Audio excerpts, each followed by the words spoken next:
G'day, punters. Today we're lucky enough to go one-on-one with none other than Adrian Bott. Thanks for joining us, mate. Yeah, thanks very much, Michael. Mate, the stable's flying. We'll get to that in a minute. But, mate, talk to us.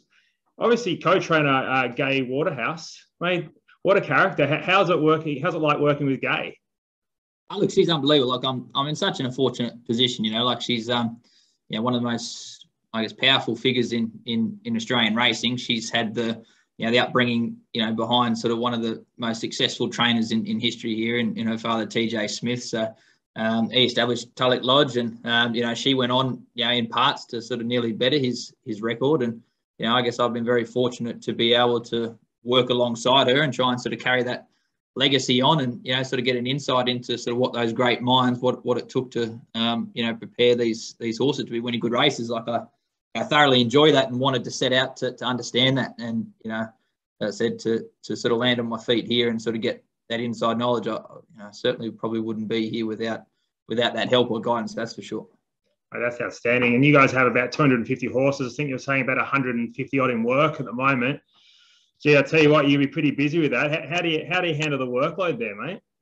Yeah, look, it's good. I guess again, I sort of don't really sort of know any different here. I guess my first sort of real job with the stable was here at Gaze. So that sort of size and volume has just been natural. I wouldn't know what to do with myself if I had sort of 30 in work, So be bored, mate. It's but in sort of probably terms of sort of learning, it's been great. I guess I've seen sort of over that, I've been training sort of in partnership with Gabe probably 5 years now. Probably was sort of working here for Gabe 5 years before that. So, but within that time, you probably still seen the volume amount of horses, like sort of 5 times, the amount daily that you would anywhere else. So you're sort of learning, observing, seeing so many different sorts of examples of horses. No doubt, there's a fair bit of workload involved in that, but that's sort of what I enjoy. I feel we're sort of capable of handling those numbers, particularly, together in partnership. No doubt that's sort of a big help. You really need the sort of right people around you. I'd hate to sort of trying to be doing it, alone or sort of one out, but you certainly sort of need some good numbers to be competitive. That's sort of 150 horses in work for us across the 2 states, where we sort of want to try and balance it, have a good presence in Sydney, Melbourne. Obviously, there's great racing in both states, and you try and place your horses to their advantage, and sometimes that is, there is a better, say, ratings race or a better program that might suit your horses through Melbourne, so we can sort of ship them down there easily and have them in the same system and have our staff already set up. So it's a lot easier for us in that sense to have that sort of balance. But you guys did a fantastic job of that as well, right? So I think last time we spoke, you sort of chatted about placing horses well, and we see them down at Queanbeyan, and I think an old favourite of mine, Sacramento, probably kicked off.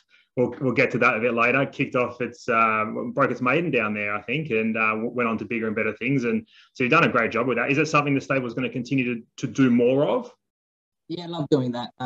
Just sort of obviously trying to place horses where they can actually be competitive. Sometimes sort of taking first starters down the line. It's sort of by no means sort of an indication of what we think of their class. I guess sometimes it is, Sure. Like those sort of progressive sort of types of horses, I want to be able to sort of kick them off on the right foot and sort of get them winning, teaching them how to win. They can go there and maybe make a few mistakes and sort of get away with it. Their class will sort of get them through, and they'll take a lot of confidence from that. You can sort of build a nice record for them. It's sort of a nice, stepping stone. You can sort of put them on a float, give them the trip away, and give them that experience, and they sort of really come on from that. And you can get horses that might be your Derby types of horses, or your staying sort of types, or horses that might need a mile or whatever. You can kick them off over 1,000 metres or 1,100, 1,200 down there, and know that they're not going to be suited by the distance, but going down there they can get away with it for their class. Mainly just sort of first horses having their first sort of career starts. It's sort of probably harder to take exposed horses down there, and by the time they're sort of strengthened up and sort of understood and seasoned what it's about, well, you can sort of kick them off in more suitable races, say in the city anyway, for once they've had a couple of preps, you might resume over a mile, or you might even resume over 2,000. They're sort of older enough to sort of, and strong enough to adapt to that now. Outstanding. Do you have any of those sort of popping about in the next couple of months on a Derby path that are going to head down that we can, just something for the punters? They've got a horse sort of stepping out in Melbourne the next few weeks. Zoomon, he probably won't show his best until he gets to 2000. He really is a dour sort of type, but we sort of sent most of our sort of staying sort of types down to Melbourne at this stage, just because again they've got that nice Derby sort of lead up programs down there, and obviously sort of I love the Derby Day racing there and Oaks Day sort of this time of year down there, and that Carnival week in November at Flemington. It's sort of one of the best weeks racing still. So we sent a few horses down there at the moment preparing. So hopefully they can sort of start to show a bit of promise there in the next few weeks. Outstanding. Now, mate, probably arguably one of the hardest workers in the industry. There's probably no doubt about that. Mate, give us a bit of a run over a day in the life of Adrian Bott. Are we talking 3 a.m. wake up? What time's the alarm go off? And how many coffees do you have? It is 3 a.m. kickoff. Yeah, there's usually kicks off straight away with a coffee. I've been really good at sort of reducing that intake actually, which is I needed. So I used to have sort of about 6 a day, down to 3. So yeah, kick off at 3 a.m. All the staff are in. From 3 to 4, we're sort of really going through and just doing all the checks on the horses from overnight. They're checking their temperatures. If they sort of ate up all their feed overnight, just checking their joints for any sort of inflammation, swelling, filling, any of that sort of stuff. Anything that we need to, that might be sort of a few warning signs that they're starting to feel something that we need to alter their work for the morning.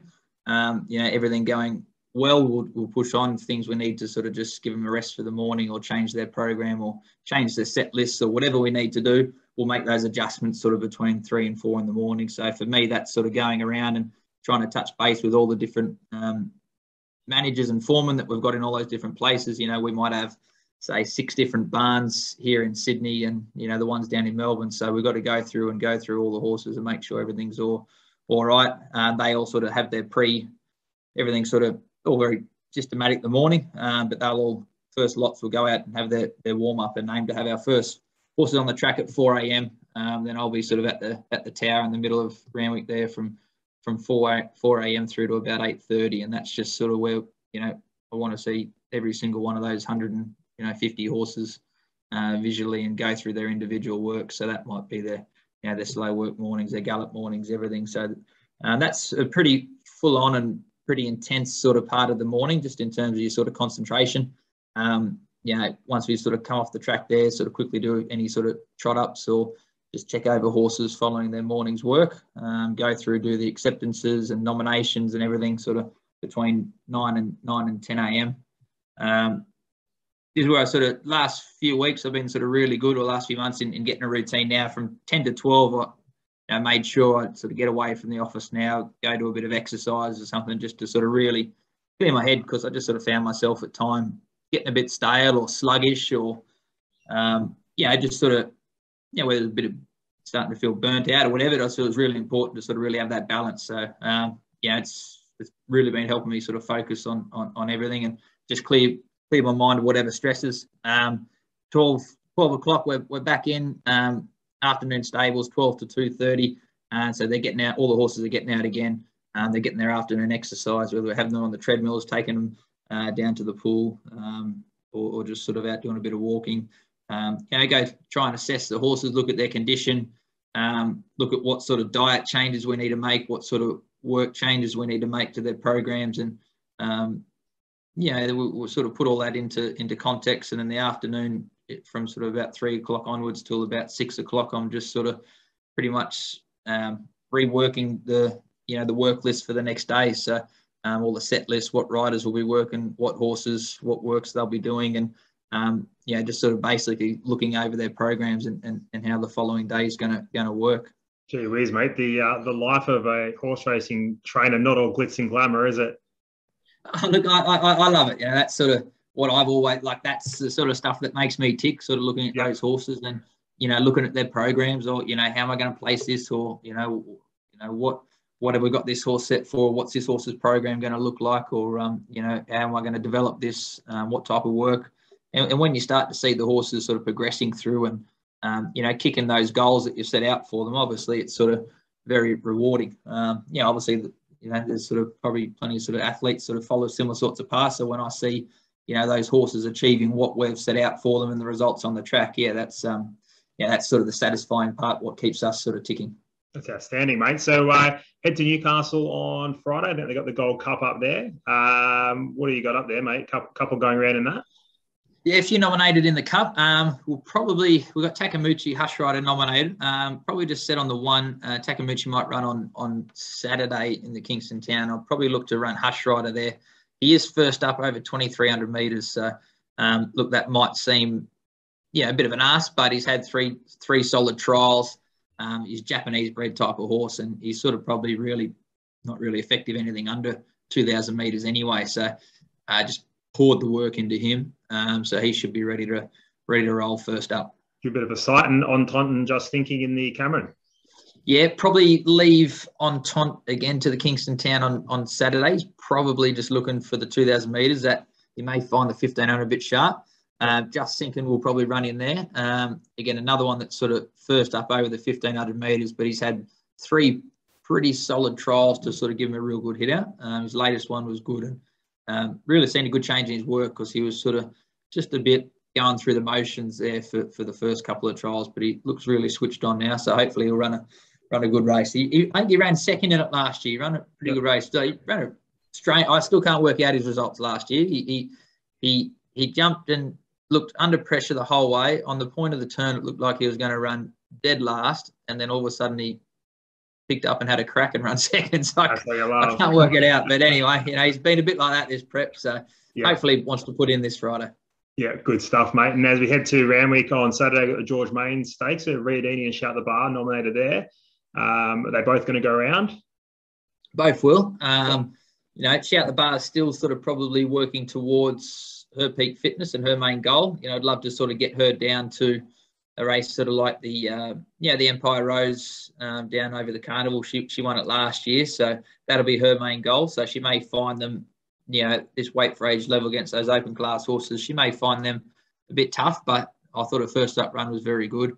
Reed Eaney was excellent there last start. He nearly pulled off a good little cheeky win there at sort of 50-1 last start. He just sort of had a real interrupted sort of preparation, and sort of probably looked pretty average when you look on paper, and sort of we had a bit of a messed up job with him. He ran first up over 14 on a heavy track, which was no good, and then dropped him back to 12 out the back, and he looked pretty plain, was just out sprinted and went to Hawkesbury without the blinkers and sort of couldn't keep up. So last start, blinkers went back on and gave him a real positive ride, and he nearly pulled it off. So he switched right on for that. Probably badly weighted under the weight for age conditions again, but geez, he's done really well since that last start. But his main aim's probably an Epsom 2 weeks later, where over the mile he can get back to handicap conditions. So sort of rather going around at the 59 at weight for age, he'd probably drop down to sort of, he went around at sort of 50, 51 kilos there last year, where he ran second or third. So hopefully he can go a bit better this year, and in that drop of weight will help. Yeah, mate, that's outstanding. Listen, one to follow for the spring, mate. If you've got a horse that you want to tip us into for the spring, and potentially a target there as well, what would it be, mate? Just sort of ones that are probably fresh in my mind from Saturday's racing, I guess. Vangelic, I thought, ran a really good race there on the weekend. She's ready for a result shortly. She ran 4th on Saturday in the Sharko Stakes. You'll see her again in 2 weeks' time, and she's probably looking for the 1,400 metres, which she'll get. So it's going to be a race like the Golden Pendant, and I think she'll run an excellent race there. I think she can go close to winning that, because we want to get an invitation to the new race, the Invitation, $2 million mares race. So that would probably need to get a win in that race to sort of try and get something like that. So she'll come on nicely for that. She showed real sharp improvement second up last time in. Fantastic. We'll definitely be tipping into that. Now, mate, a horse called Sacramento, we touched on it earlier. We've got a couple of mutual friends. They had the opportunity to chime into Sacramento. We won't disclose the price, but it was an 8-start maiden at that stage. Is that right? Yeah, look, I guess he was a staying sort of type, a Derby sort of type, and physically look at him, he was just this big, gangly, sort of awkward sort of horse, and he was actually sort of putting in some really nice runs early in his career when he shouldn't have been, you know. I guess sort of the owner didn't sort of really want to race geldings and staying tight, so he was getting a bit impatient. He's like, oh, look, you know, happy to sort of, you know, sell this on to a few guys. And, you know, I wanted to get the mates involved in a horse. They said, keep them eyes open for one. And I thought we sort of found him a nice one. And, you know, fortunately it didn't work out, but I think he went on a, you know, like a 6-win winning streak from. Oh, mate. Look, if some of them had got involved, they might have put the brakes on him anyway. No doubt. Boys, they can stop a few things out. Moral of the story: don't be like the boys, mate. If anyone is keen on getting involved in some, you know, some tried horses you may have, or something, you know, up and coming 2-year-olds, etc., what's the best way for them to get involved with yourself and Gay?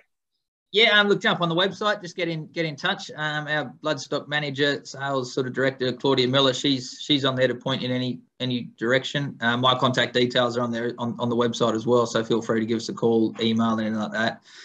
Yeah, we got range of sort of different ownership opportunities, whether it be a few tried horses at that level, you know, a few tried horses at the top level, untried yearlings, you know, 2-year-olds ready to go. We've sort of got plenty of options, sort of and opportunities across the board. So yeah, you know, give us a chat if you're looking to get involved. Happy to help out. You have another Sacramento story.